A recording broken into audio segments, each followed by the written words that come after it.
Subscribe कीजिए। परवरदिगार जल्ल जलालहू इरशाद फरमाता है, कुलू मिन समरिही इज़ा असमरा व आतु हक़्क़हू यौम हसादी वला तुसरिफू इन्नहू ला युहिब्बुल मुसरिफीन। परवरदिगार जल्ल जलालहू इरशाद फरमाता है,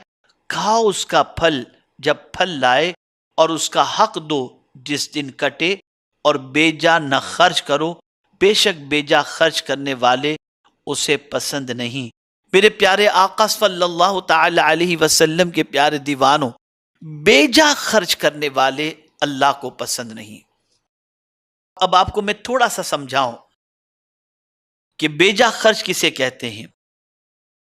मेरे प्यारे आका सल्लल्लाहु ताला अलैहि वसल्लम के प्यारे दीवानों, अल्लाह अज़्ज़ व जल्ल ने किसी को माल दिया और कुल माल खर्च कर डाला और अपने अयाल को कुछ न दिया और खुद फकीर बन बैठा, ये हुआ बेजा खर्च, ये बेजा खर्च हुआ। और ऐसे ही उसके पास माल था, उसने सारे माल को सदका देने से अपने हाथ को रोक लिया, तो ये भी बेजा और दाखिले इसराफ है। सदके से सारे माल से अपने हाथ को रोक लेना और ये तसव्वुर करना कि सदका देने से माल कम हो जाएगा, ये भी इसराफ है। मेरे प्यारे आका सल्लल्लाहु ताला अलैहि वसल्लम के प्यारे दीवानों, हजरत सईद इब्न मुसय्यिब रदी अल्लाह ताला अन्हु ने ऐसा ही फरमाया। और हजरत सुफियान का कौल ये है कि अल्लाह की इताअत के सिवा और काम में जो माल खर्च किया जाए वो कलील भी हो तो इसराफ है। यानी परवरदिगार जल्ल जलालहू ने जिन कामों के लिए खर्च करने का हुक्म दिया, उन कामों के अलावा थोड़ा सा भी खर्च किया जाए तो मेरे प्यारे आका सल्लल्लाहु ताला अलैहि वसल्लम के प्यारे दीवानों, वो इसराफ में दाखिल है। मैं आपको मिसाल के जरिए समझाऊं। हो सकता है किसी के जहन में ये ख्याल आए,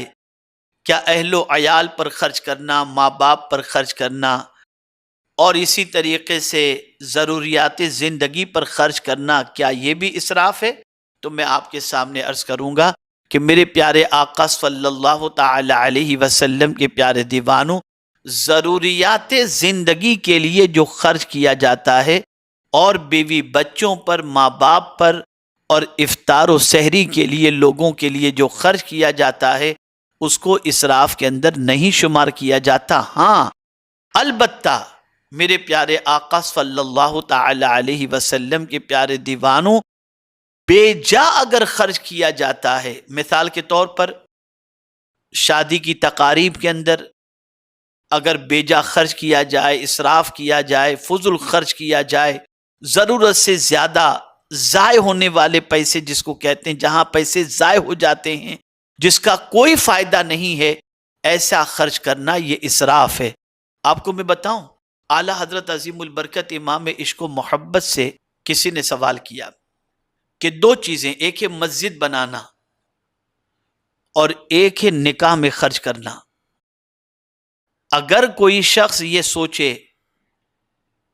कि निकाह के लिए मैं अपने पैसे को रख लूं और मस्जिद बनाने के लिए मैं अपनी रकम को इस्तेमाल न करूं, तो इसके सिलसिले में शरीयत का क्या हुक्म है? उसे मस्जिद बनाना चाहिए या निकाह में खर्च करना चाहिए? तो तलखीस के अंदर जो फतावा रज़विया शरीफ की है, उसके अंदर आला हज़रत अज़ीमुल बरकत ने इसके हवाले से बड़ी प्यारी बात फरमाई। आला हज़रत अली रहमतुल्लाह व रिज़वा फरमाते हैं कि निकाह में बेजा रसूमात को और फुजुल खर्ची को इंसान ने लाजिम करार दिया है। हालांकि निकाह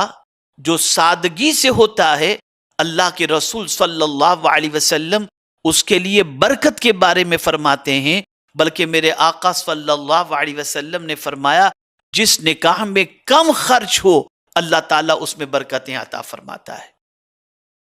तो आला हजरत अजीमुल बरकत इमाम इश्क व मोहब्बत फरमाते हैं, निकाह में इतना कोई ज्यादा खर्च होने वाला नहीं होता कि जिसकी वजह से मस्जिद का काम रोक दिया जाए। निकाह मामूली खर्च के जरिए भी हो सकता है, तो मस्जिद के बनाने के लिए पैसे को नहीं रोकना चाहिए, बल्कि अपने पैसों को मस्जिद के बनाने में खर्च कर देना चाहिए اور نکاح کو سادگی کے ساتھ اچھی طریقے سے مختصر انداز سے کر لینا چاہیے. نکاح کے اندر کم خرچ کے ذریعے اور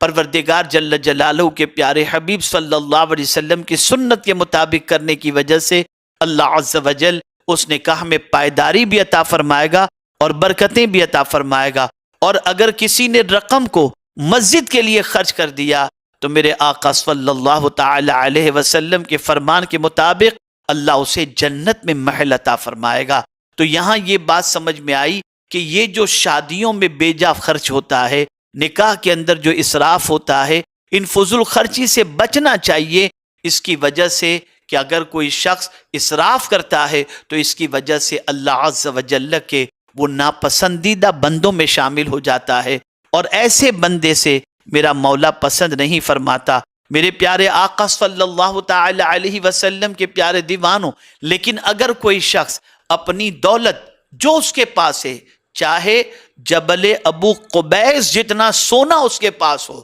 اور وہ سارا سونا اللہ کی راہ کے اندر خرچ کر دے، تو اسے اسراف نہیں کہا جائے گا، اس لیے کہ اللہ کا دیا ہوا مال اللہ کی راہ میں خرچ کیا گیا تو اللہ تعالیٰ اس مال خرچ کرنے والے سے محبت فرماتا ہے. بلکہ کمال کی بات تو یہ ہے کہ ایسا خرچ کرنے والا جو ہوتا ہے اس کے دل سے اللہ لوگوں کا ڈر بھی نکال دیتا ہے اور خوف بھی نکال دیتا ہے اور غم بھی نکال دیتا ہے. میرے پیارے آقا صلی اللہ تعالی علیہ وسلم کے پیارے دیوانوں، اس لیے اگر کوئی بندہ یہ چاہتا ہو کہ اللہ رب العزت جل جلالہ کے ناپسندیدہ بندوں میں سے ہونے سے بچا جائے تو اسے چاہیے کہ اپنے مال کا استعمال جائز کاموں کے اندر کریں، اللہ کی اطاعت میں کریں اور اسراف سے بچنے کی کوشش کریں. میرے پیارے آقا صلی اللہ تعالی علیہ وسلم کے پیارے دیوانوں،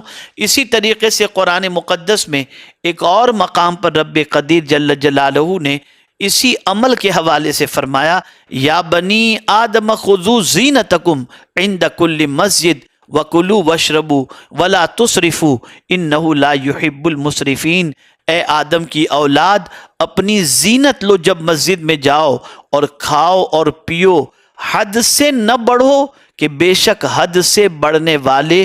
اسے پسند نہیں. میرے پیارے آقا صلی اللہ تعالی علیہ وسلم کے پیارے دیوانوں، چونکہ بہت سارے لوگ حد سے تجاوز کر جاتے ہیں، تو حد سے تجاوز کرنے والے بندے میرے مولا کو پسند نہیں ہیں. حد سے تجاوز آپ سمجھ چکے ہوں گے، مال کی ضرورت 10 روپے میں کام بن سکتا ہو، اس کی جگہ پر آدمی جو ہے 20 کا خرچ کر بیٹھے، 50 کا خرچ کر بیٹھے، تو ایسا حد سے زیادہ خرچ کرنے والا میرے مولا کو پسند نہیں ہے. ہمارے ویڈیو کو لائک شیئر ضرور کریے.